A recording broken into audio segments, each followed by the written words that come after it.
Hello students, welcome to my channel. So student, जैसा कि आपके बीए के फर्स्ट सेमेस्टर में जो आपका एजुकेशन है तो उसकी यूनिट्स मैं स्टार्ट कर दी हूँ, जिसमें मैं पूरी आपकी यूनिट्स कंप्लीट करवा रही हूँ और यूनिट नंबर 4 तक पूरा टॉपिक कंप्लीट करा लिया है। अगर आपने अभी तक नहीं पढ़ा है तो उसकी प्लेलिस्ट को चेक कर लीजिएगा। बीए फर्स्ट सेमेस्टर एजुकेशन के नाम से आपको प्लेलिस्ट मिल जाएगी। तो चलिए आपका यूनिट नंबर 5 आज की वीडियो में स्टार्ट करते हैं। तो देखिए स्टूडेंट, सबसे पहले एक बात मैं आपकी यहीं पे क्लियर कर देती हूँ कि ये जो वीडियो है आपके यूनिट नंबर 5 का पार्ट 1 है। पार्ट 2 की वीडियो भी मैं इसके बाद अपलोड करूंगी, क्योंकि एक वीडियो में कवर करने से वीडियो काफी लंबी हो जाती है और आप कंफ्यूज हो जाते हैं पढ़ने में। 2 वीडियोस रहेंगी यूनिट 5 की, पार्ट 1 एंड पार्ट 2। तो देखिए यूनिट नंबर 5 में आपको पढ़ना है पूर्व प्राथमिक शिक्षा। और पूर्व प्राथमिक शिक्षा क्या है ये आपको पढ़नी है, और इसी के साथ साथ पूर्व प्राथमिक शिक्षा के कुछ सिद्धांत है, कुछ प्रणालियां हैं, जैसे डाल्टन की प्रणाली, मॉन्टेसरी की प्रणाली और किंडरगार्टन की प्रणाली। तो आज की वीडियो में हम डाल्टन की प्रणाली को देखेंगे। उसके बाद 2 प्रणाली हम नेक्स्ट वीडियो में कवर करेंगे, क्योंकि आपको पहले अच्छे से समझना है। देखिए, पूर्व प्राथमिक शिक्षा का मतलब है प्री प्राइमरी एजुकेशन। तो अब पूर्व प्राथमिक शिक्षा देखिए क्या होती है। पूर्व प्राथमिक शिक्षा 2 शब्दों से मिलकर बना है। पूर्व तथा प्राथमिक 2 शब्दों से मिला है। अतः पूर्व प्राथमिक शिक्षा का शाब्दिक अभिप्राय प्राथमिक शिक्षा से पहले की शिक्षा से है। प्राथमिक शिक्षा कौन सी होती है? क्लास 1 to 5 यानी 1 से लेकर 5 तक की जो कक्षाएं होती हैं वो प्राथमिक शिक्षा होती हैं। तो उनसे पहले जब बच्चे नर्सरी, एलकेजी, यूकेजी इन सभी क्लासेस में पढ़ते हैं तो वो प्री प्राइमरी एजुकेशन है, जो बच्चों को पहले सिर्फ सिखाया जाता है, खेल कूद कराए जाते हैं और वर्ड्स को पहचानना, इन सब चीजों के बारे में बच्चों को बताया जाता है। तो उसी को पूर्व प्राथमिक शिक्षा कहते हैं, जो प्राथमिक शिक्षा से पहले बच्चों को दी जाती है। दूसरे शब्दों में हम कह सकते हैं कि बालक प्राथमिक स्कूल की प्रथम कक्षा में प्रवेश से पूर्व जो भी शिक्षा प्राप्त करता है उसे पूर्व प्राथमिक शिक्षा कहते हैं। यानी प्राथमिक स्कूल की प्रथम कक्षा यानी कक्षा 1 की बात हो रही है, उसमें प्रवेश से पहले जो भी शिक्षा प्राप्त करता है उसे पूर्व प्राथमिक शिक्षा कहते हैं। जैसे नर्सरी हो गया, एलकेजी, यूकेजी, क्योंकि उसके बाद ही स्टूडेंट्स फर्स्ट क्लास में जाते हैं। तो पूर्व प्राथमिक शिक्षा क्या है, आई होप आप समझ गए। अब देखिए पूर्व प्राथमिक शिक्षा के क्या उद्देश्य हैं। तो देखिए, औपचारिक पूर्व प्राथमिक शिक्षा का मुख्य उद्देश्य 3 वर्ष से 6 वर्ष तक की आयु के बालकों को शारीरिक, मानसिक, सामाजिक तथा संवेगात्मक विकास से उपयुक्त अवसर प्रदान करना होता है। कोठारी आयोग 1964 से 66 के अनुसार पूर्व प्राथमिक शिक्षा के उद्देश्यों को निम्नवत लिखा जा सकता है। अब देखिए, इस 1964 से 66 के अनुसार प्राथमिक यानी पूर्व प्राथमिक शिक्षा के क्या उद्देश्य हैं। पहला पॉइंट है कि बालकों को स्वास्थ्य धर्वक वातावरण जैसे खुली जगह, शुद्ध हवा, प्रकाश आदि उपलब्ध कराना, क्योंकि छोटे बच्चे होते हैं तो उन्हें अच्छी जगह जहाँ से अच्छी हवा मिल सके, उन्हें अच्छा उजाला रहे, खुली जगह जहाँ पे उन्हें सिखाया जाता है, जिससे उनका शारीरिक संचालन व पेशीय समन्वय का विकास भी हो सके। उसके बाद बालकों में स्वास्थ्य संबंधी अच्छी आदतें, यानी कि उनको अपने स्वास्थ्य से लेकर अच्छी आदतों के बारे में भी सिखाना होता है पूर्व प्राथमिक शिक्षा में। जैसे शौचालय जाना तो किस तरह से जाना, स्नान करने के बारे में, साफ रहने के बारे में, भोजन करना आदि विकसित करना होता है। क्योंकि देखिए, जब बच्चे छोटे होते हैं तो वो खुद से ही सारी चीजें नहीं कर पाते, तो उन्हें इन सब चीजों के प्रति जागरूक किया जाता है कि उन्हें किस तरह से अपने साफ सफाई का ख्याल रखना है, अपने आसपास के वातावरण का, इन सब चीजों के बारे में बच्चों को थोड़ा बहुत समझाया सिखाया जाता है। क्योंकि छोटे बच्चे होते हैं तो थोड़ा खेल कूद कराकर इन सब चीजों को बच्चों को सिखाया जाता है। और आप देखते होंगे कि स्कूल वगैरह में जो नर्सरी के क्लासेस होते हैं उनमें सिर्फ खेलने कूदने वाले खिलौने, झूला, ये सारी चीजें होती हैं ताकि बच्चों को खिलाया जा सके और साथ ही साथ सिखाया भी जा सके। देखिए, बालकों में आत्म अभिरुचि की क्षमता विकसित करना होता है। तो पूर्व प्राथमिक शिक्षा का सबसे बड़ा उद्देश्य यही है कि बच्चों में आत्म अभिरुचि की क्षमता को विकसित करना होता है। अब देखिए डाल्टन प्रणाली। देखिए, पूर्व प्राथमिक शिक्षा को लेकर कुछ प्रणालियां हैं जिनके थ्रू बताया जा रहा है कि किस तरह से बच्चों को शिक्षा दी जानी चाहिए।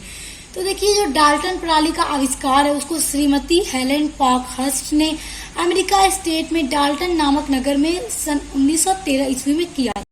तो देखिए, जो श्रीमती हेलेन है वो शिक्षा शास्त्री थी, बहुत ही प्रसिद्ध। तो इन्होंने डाल्टन प्रणाली का आविष्कार किया है। देखिए श्रीमती हेलेन पार्कहर्स्ट अपनी शिक्षा प्रणाली के संबंध में लिखती हैं।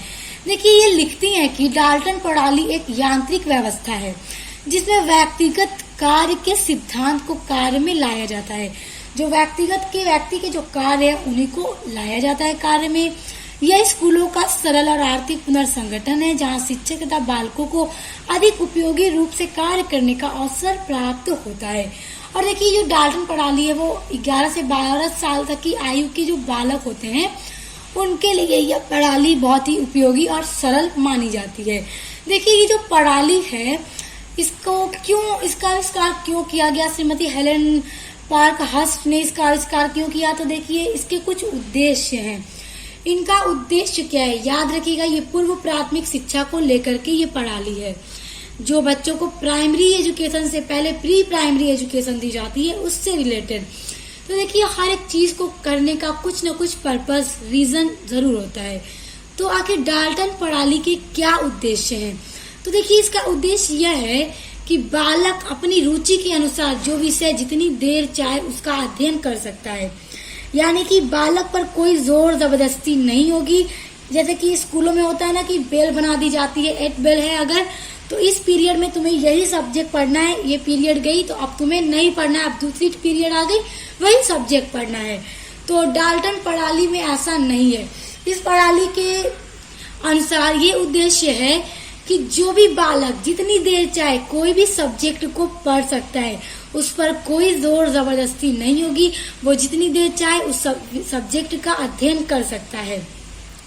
यानी कि बालकों को पूरी तरह से स्वतंत्रता दी गई है इस प्रणाली के द्वारा किसी भी विषय को पढ़ने के लिए एवं समय सारणी से पूर्व रूप से मुक्त। यानी कि देखिए एक टाइम टेबल होता है स्कूल वगैरह में, तो डाल्टन प्रणाली में जो स्टूडेंट्स के लिए कोई भी टाइम टेबल निश्चित नहीं किया गया। इन सब चीजों से वो पूरी तरह से फ्री है। वो सिर्फ जिस सब्जेक्ट को जब चाहे तब पढ़ सकता है, जितनी देर चाहे तब पढ़ सकता है।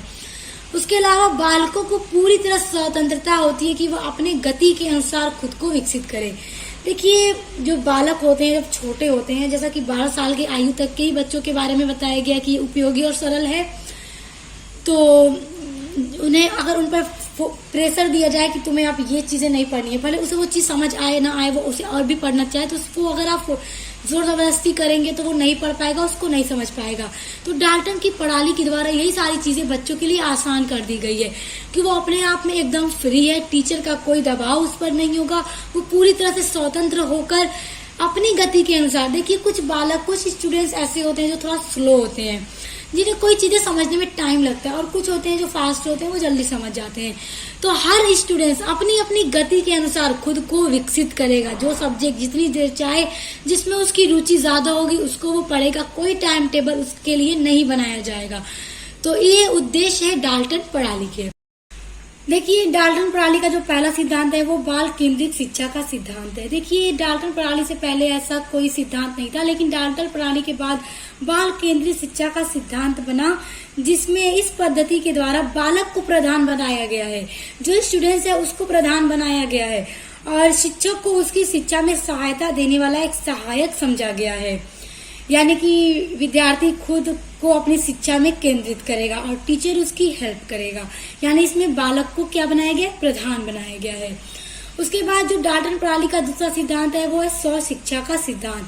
देखिए स्व शिक्षा का मतलब कि अपने से शिक्षा ग्रहण करना।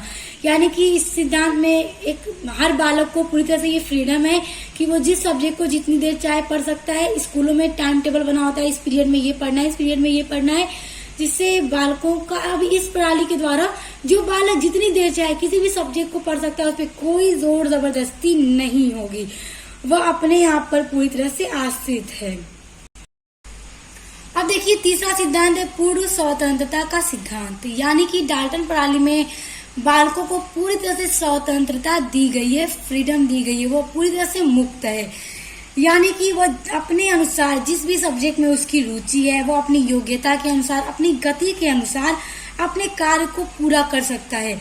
यानी अगर उसका कोई कार्य है तो वो जैसे टीचर का प्रेशर बना होता है ना कि इतने टाइम तक तुम्हें करके दिखाना है, तो बालक पर ऐसा कोई प्रेशर नहीं होगा, वो पूरी तरह से फ्री है। वो जब तक चाहे, जितना टाइम चाहे लगा करके अपने कार्यों को पूरा करेगा। उसकी जितनी गति है, जितनी उसकी क्षमता है, उसी के हिसाब से अपने रुचि के अनुसार वो अपने कार्यों को पूरा करेगा। उस पर कोई जोर जबरदस्ती नहीं है, वो पूरी तरह से टाइम से क्या है, फ्री है, यानी टाइम उसका बंधक नहीं है। देखिए अगला सिद्धांत है शिक्षक पथ प्रदर्शक का सिद्धांत। यानी जो शिक्षक है, जो टीचर है, वो बालकों का पथ प्रदर्शक होता है, जिन्हें रास्ता दिखाता है कि उन्हें किस तरह से करना चाहिए। देखिए जितनी भी प्रयोगशालाएं होती है उनमें शिक्षक होते हैं और बालकों को क्या करना चाहिए, किस तरह से कौन कौन सी बुक लेकर पढ़नी चाहिए, इन सब के बारे में टीचर जो है उनको रास्ता दिखाता है, उनको सही मार्ग बताता है। और उसी के साथ साथ बालकों को किस तरह से कार्य करना चाहिए, तो ये सारी चीजें टीचर उन्हें बताते हैं, मतलब उनकी हेल्प करते हैं। लेकिन उनके कार्यों में हस्तक्षेप टीचर नहीं कर सकता। जो बालक कार्य करना चाह रहा है, जिसमें उसकी रुचि है, उसी कार्य को लेकर टीचर उसकी सहायता करेगा। ये नहीं कि अपनी मर्जी से जो कार्य टीचर चाहे उससे करवाए, तो ऐसा नहीं है। बालक जो चाहेगा उसी के अनुसार टीचर उसकी हेल्प करेगा। अगला है सामूहिक शिक्षा का सिद्धांत। देखिए इस शिक्षा पद्धति में व्यक्तिगत शिक्षा पर क्या किया गया है, बल दिया गया है। लेकिन इस बात का ये मतलब बिल्कुल भी नहीं है कि इसमें बालकों को सामाजिक पक्ष की अवहेलना दी जाती है। यानी दिन में कम से कम 2 बार सभी बालक को एक जगह इकट्ठा करके उनको पारस्परिक विवाद, परामर्श, वार्ता आदि के विचारों के बारे में अनुभवों का आदान प्रदान किया जाता है। यानी टीचर के द्वारा उन्हें ग्रुप में बैठाकर समझाया जाता है। ऐसा नहीं है कि उन्हें सिर्फ छोड़ दिया जाए, तो वो तो अपनी मर्जी से पढ़ते हैं, पूरी तरह से फ्री होते हैं, टीचर उनकी हेल्प करते हैं। लेकिन टीचर कम से कम उन्हें ग्रुप बनाकर चीज़ों के बारे में समझाती भी हैं कि क्या चीज़ें सही है, क्या गलत है, कि उनके दिमाग में बैठे। क्या पता कि वो गलती कोई कार्य करने लगे तो टीचर उनका मार्गदर्शन भी करता है। उसके बाद है मनोवैज्ञानिकता का सिद्धांत। देखिए इस पद्धति में बालक सर्वप्रथम अपने सारे कार्य पर क्या करता है, दृष्टिपात करता है। फिर वह उसको रोकने के लिए प्रत्येक दृष्टिकोण से प्रयत्नशील होता है।